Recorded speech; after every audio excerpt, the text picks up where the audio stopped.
Here is Brazil, and the blue part is the Guarani Aquifer, which is the largest aquifer in the world. You see where the Brazilian border is, so most of it is in Brazil. So apart from the whole Amazon water system, we have this very large aquifer.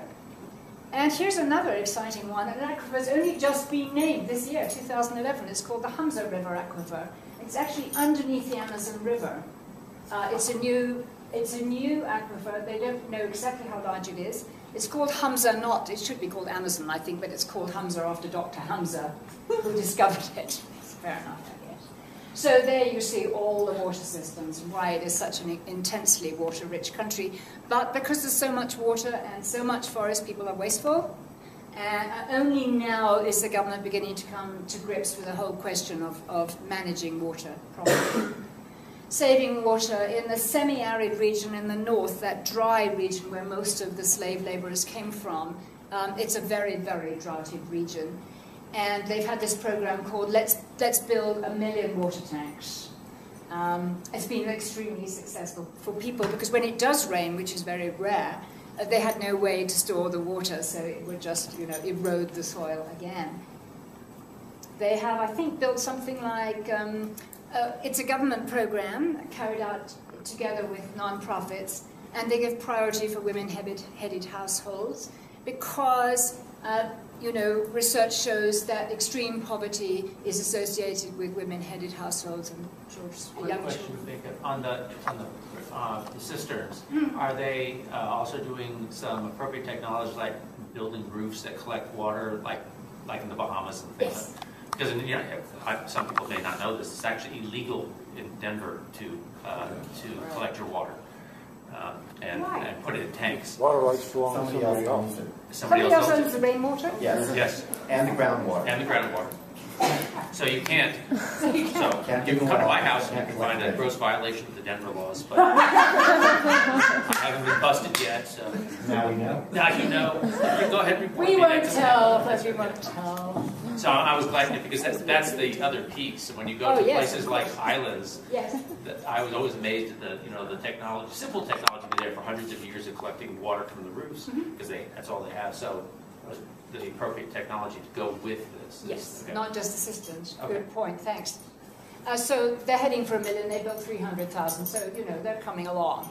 And certainly I was recently in the interior of the Northeast, and it's good to see that people are not in extreme poverty, whereas, for example, previously, and still to some extent, they would be farming goats. You can't have any cattle, you can't grow any crops because there isn't any water, and the goats would be eating cactus. And sometimes the people would eat cactus, that really spiny cactus. You'd have to cut the spines off and eat it. And believe me, it's not very good and it's not very nutritious, but it fills your belly and it fills the belly of the goats. And since they've started this water-saving program, there's been significant progress, which is very exciting. There's a family, you see, with one of the cisterns. And my golly, they got a television. This is just to get regular television. This is not cable, don't worry. And so we come back to Iracumbi. We are a farm, a research center, a non-profit situated in the Atlantic forest. And we are working with the local community. Our area is basically a very high biodiversity conservation area. One of the most exciting, the top 5 biodiversity hotspots in the world. And it's an area where we have the needs of the forest, the biodiversity. We have extraordinary water resources, as many other parts of Brazil do. We're very blessed with water.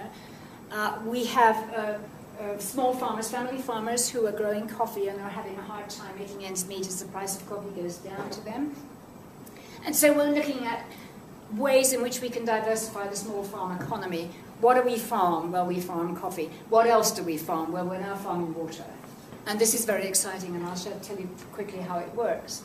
So we need to protect the water resources and the soils, and most of all, we need to protect those livelihoods of the family farmers.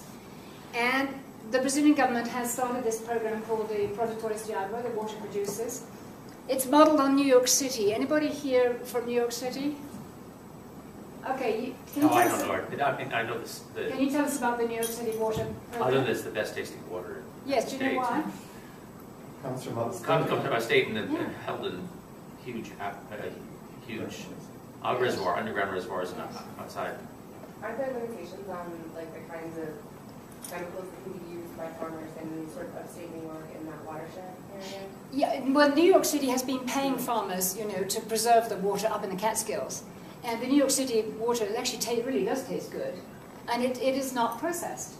It probably is delivered through lead pipes, but, you know, you can't have everything. but these guys were onto that, you know, 60 or 70 years ago when nobody else had ever thought of such a thing. And so the Brazilians, you know, figured out that we need to secure water supplies for huge cities like, for example, São Paulo. So they have started this program of farming water whereby farmers who will reforest around stream banks and around springs will get regular payments for the government for producing water. So it goes from the federal government to the county government to the farmers. You get regular payments which are paid to the committees who run the environmental protection areas in the counties and directly to farmers for protecting springs and stream banks and reforesting, which is a very innovative thing and is a very important income source for the farmers. So what we at Iracumbi are particularly concerned in is seeing water and forest as being part of the farm economy. And instead of the traditional thing in Brazil that the forest is out there, it's a barrier to progress. We need to get it out, let the sun shine in and plant something.